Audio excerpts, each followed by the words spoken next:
We had the money, we had the plan, but the project failed. And I dare say, failed woefully. However, failure is subjective. Story time, guys. So there was a time where Lens Foundation was working on a project, and for this community, we wanted to give back in form of free health education and free health checks. So one of the things we prioritized was who were our target audience, and these were people who didn't prioritize their health sometimes, and people were nonchalant about it altogether. So within this scope were touts, market women, Okada riders. And so we found a location within their environment perfect. The next stage was we're supposed to put incentive, and then we put incentive in place.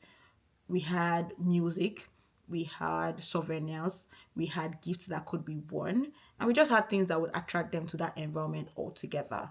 We also set number of people that we hope would come. So we had 300 in mind. But we also had extra for like extra 100 people in case we just had an overflow.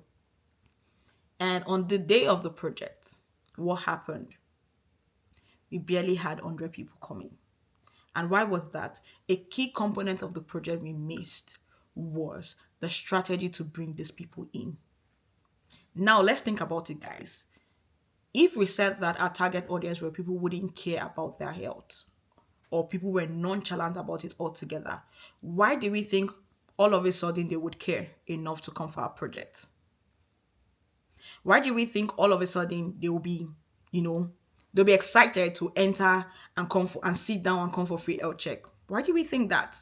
Exactly. We left out that part. We didn't think of the strategy to bring them in. We didn't think that these people would be reluctant. We didn't think that these people would care less altogether. And that was exactly what happened. And the 100 people we got, it was at the last minute where we had to go out on the street to pull people in. So an important lesson we learned was that for every project we do, we're going to write out who are the major stakeholders or what are the major stakeholders. We're going to write out what problems could potentially arise with these major stakeholders, and we're going to look for strategy to eliminate each of these components. So look at this can be in any environment that you can in, it can be in any project that you work on, be it at work, be it in an NGO like us, or just be it in your private day-to-day activities. Ensure that you have the major stakeholders, you write out all the components, you write out all the risk or the problems that could be potentially associated with this component, and then come up with strategy to eliminate all of this.